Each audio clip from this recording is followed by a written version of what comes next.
Welcome to another weekly video. This one comes in a bit of a lull between last week's Volvo adventures and next week's gambling. When I say gambling, I don't mean going to a casino. I mean we're doing the Gambler 500. This is my second year doing it. I'm super excited to have better plans and get out there and just have a lot of fun. Enough about next week's video though. This week I fixed the Goldwing. I show off the final version of the coffee caddy that I started working on in last week's video. It's more exciting than you think, I promise. It's really cool. I'm super proud. And then a quick little skateboard ride over to pick up the drone part. Look at those clouds over there.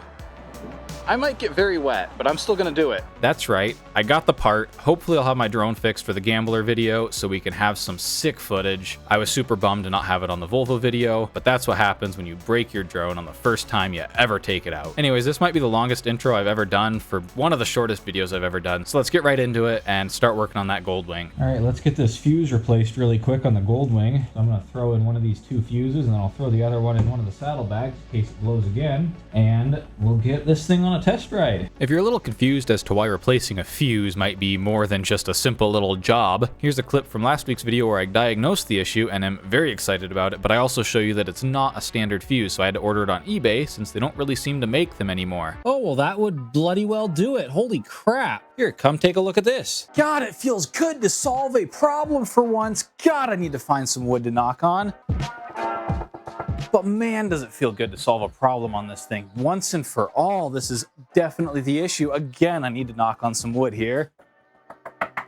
But holy crap, check this out. So right here under the seat, there's this fuse here, which apparently is the speed limiter fuse. And as you can see, the metal no connect there.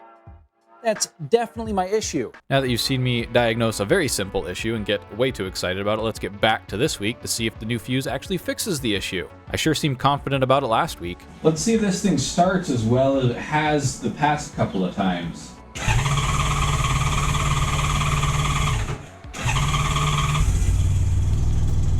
Hey, that's really not bad. That's so much better than it ever started before I did the relay and the air filter. And now, for the moment of truth. Will this fuse fix reverse? These Goldwing bikes are practically unusable without reverse. They are too heavy to do anything with. I need reverse.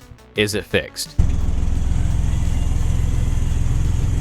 And I think that's what we call a victory.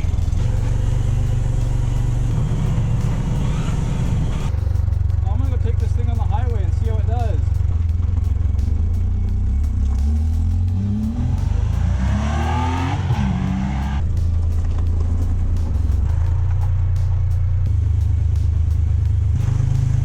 So yeah, the bike rode great. Still had a little bit of hesitation at half throttle, but we are still better than where we started. It rode better than when I got it, which is more than could be said about it like a couple weeks ago. So I'm really happy with that. We still have places to go with it, but hey, it's an achievement for me. On to the next thing, I'm gonna show you my little portable Aeropress coffee caddy. I showed off a prototype of this thing in last week's camping video, as that's what it's mostly gonna be used for, but it was not complete. It was not as it should be. So here's what the final thing looks like. I'm really proud of this thing, like I said in the intro. It's awesome. Let me tell you a little more what's going on here. The coffee maker itself just clips in, and that's like a friction fit. So it just snaps in, and that's a pretty darn sturdy connection there. This right here is a lttstore.com cable management arch, and what it does is it holds my grinder in, because if that's not there, this handle can come off, and the whole grinder can just fall right out. This thing is really hard to get to disassemble itself. Over here, this is my stir stick. It's a bit of a luxury. You could use something else, but I like having this and it doesn't take up hardly any room. And then on this end here, just a little mini scale. Seems to be accurate enough for what I'm doing with it. And yeah, that's my on-the-go coffee setup. Like I said, I'm super excited with this thing. And when I get back from camping, all I gotta do is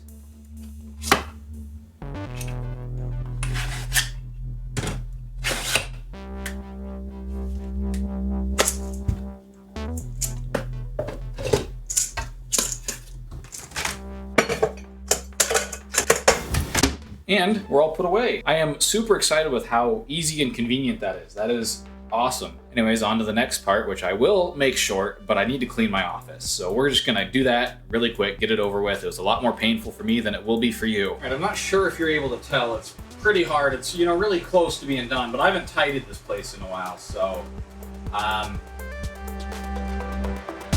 gonna do that right now.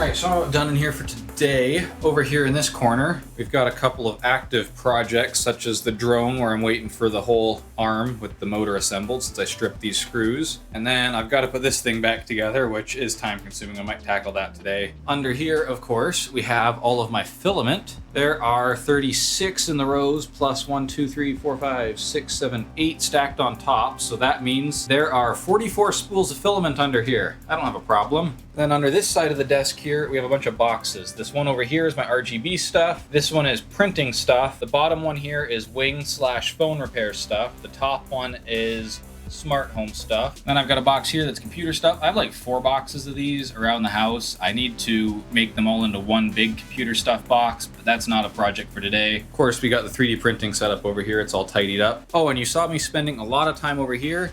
A lot of times I'll just come in here and chuck the cables on the floor. And actually, it looks like I missed cleaning up a few. I should probably do that real quick. But what they should do is be hung up here. And so I spent a while tying them up and making them neat and putting them up here. But yeah, that's about it for this room. I hope it was at least a little satisfying to watch. My drone part's in, so I thought I'd just ride over to the post office because it's not too far away on my electric skateboard. But look at those clouds over there. I might get very wet, but I'm still gonna do it. Drone parts acquired. And it has ceased raining, but the ground's still very wet, so my legs are going to get very wet. I got lucky and timed that perfectly. I didn't even get wet enough that I need to change. Anyways, I gotta get started on putting this drone, well, first taking it apart and then putting it back together. I'm not looking forward to it. This might be one of the toughest electronics repairs that I've ever done. And I've done a lot of repairs on my wing at least, and that's super simple. I've obviously built computers. This is tricky. This feels insane. So the wires are actually soldered somewhere in here to some board.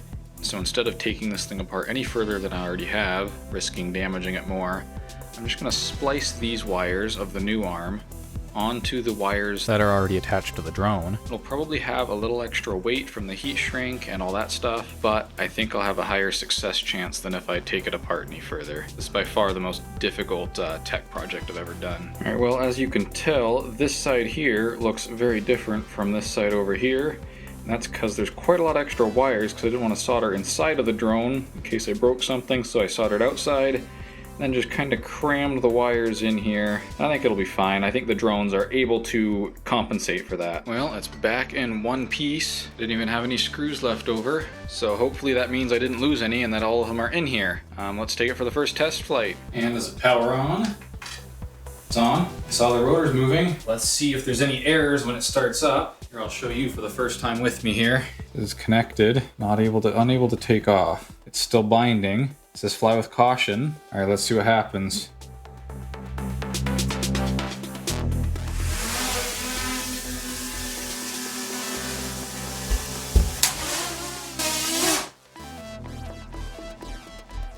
Well, it didn't stop. I've made this error a few times now.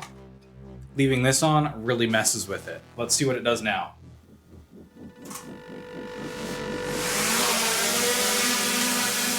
Hey, there we go.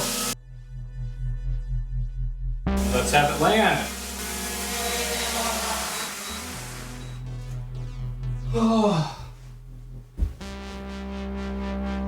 Oh man, that is a weight off of my shoulders.